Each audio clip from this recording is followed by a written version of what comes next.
Okay, this is my first ever seaglass talk, I guess you might call it. Background music is from WCTA, Chicago Underground Sound. It's New Year's Jam by the Red Line Lounge Band back in 2015. So, this is your basic bottle that most people find and, dig them up in dumps and all that. Address is amazing. Right now, it's a whole different place. Downtown in the Loop, or no, just north of the Loop. But anyway, when they melt, a lot of times they flatten out. On a trip, so you get things caught in there. To me, that's the fascination, are the things that are inside. Because it's like a few moments in time that just got trapped like that permanently.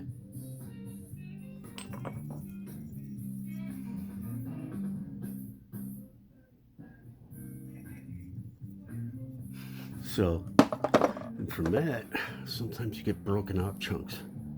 This came from a few bottles that mushed up. Now you can see the shapes in it. Actually, I think it looks best like that.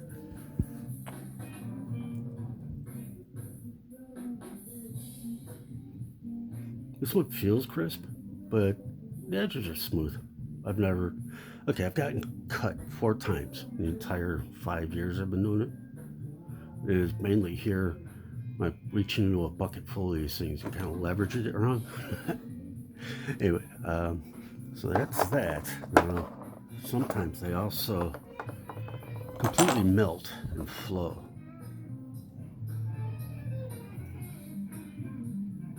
My hands are steadier for this stuff. You see that brownish tinge? This is the top of the flow. This is the part that was outside. That's the part that was underneath. You see the metal rim? Across there. That's part of it down there flowing off. I think that was the mouth to a jar.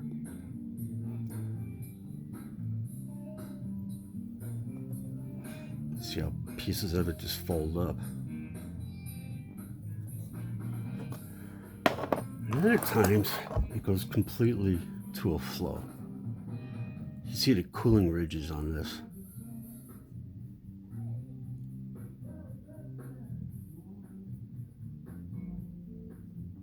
It's so cool.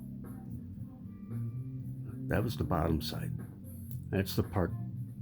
Let me think. Yeah, this is the part that was touching the ground, like a puddle. And the top part, because it was in the air, cooled down at a different rate and everything. Now, on a lot of these, you'll get what I call the snap.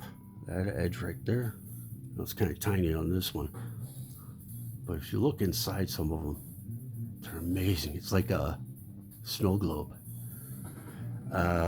Where was that one? This one back here.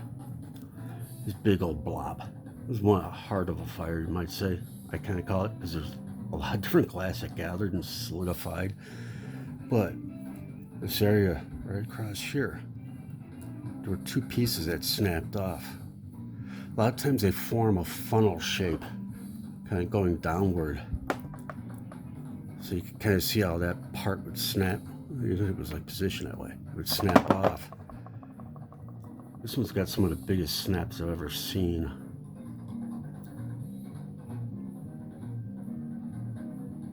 Clarity through, so cool. Now this one cooled this way, because that's the upper surface that cooled at the weird rate, gathered up smoke.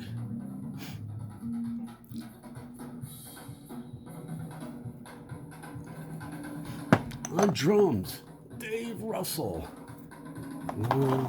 Rest in peace. This chunk here has got greens inside of it, but the outside of it's all frosted over. But imagine how beautiful that could be on the inside. Someday I'll have to maybe do a video showing just the really cool ones I got of greens, because these are the weird color ones, really. I mean, they're cool. I love them and all, but I've got some vibrant ones. But now this.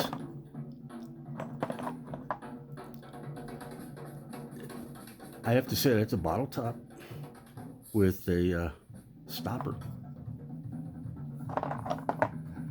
It's hard to make out.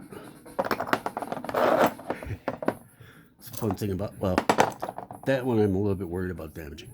The rest of them, they're very tough. I ain't worried about it.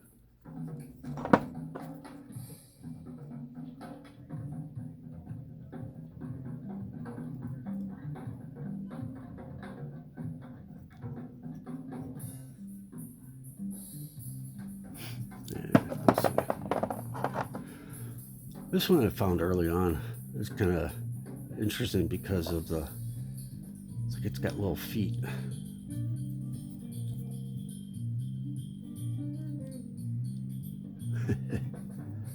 Oops, no, there we go.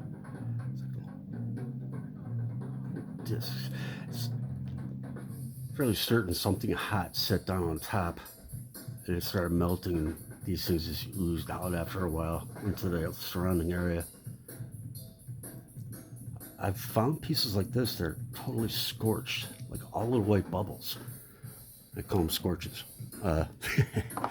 Something really hot in the fire dropped down and hit that thing, just made it fizz.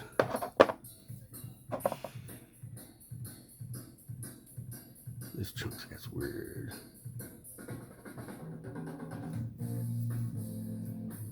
This one's got possibilities. Like a pendant. I mean, it's kind of big, but so cool. That right there with my thumb. Oh, it's a snap. You can see what's inside. Yeah. There you go. Oh, okay. Actual bottle top. Not sure what kind of bottle top. Screw on cap. You can definitely see. To me, these are all data points between what Bonfire glass looks like. A lot of it looks like this. But where all the colors come from, the different stages of erosion, breakage, melting. I mean, that's actually liquefied there, whereas a lot of this stuff still has original parts. It also indicates to me is that what a lot of seaglass collectors call multis. It's like a fuzzy marble, blobby, very, cool looking on the outside. I like them, but they're early versions of something like this. Now, if this had tossed around in the surf for another 20, 30 years maybe, especially in the ocean. This is in Lake Michigan. Lake Michigan doesn't frost as much as seawater will. Doesn't have the salt. But helps us understand where the multis come from.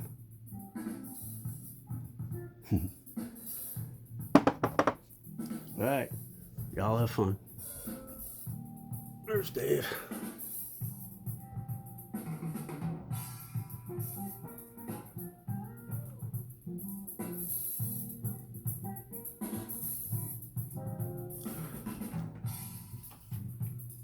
Get on over to WCTA, Chicago Underground Sound.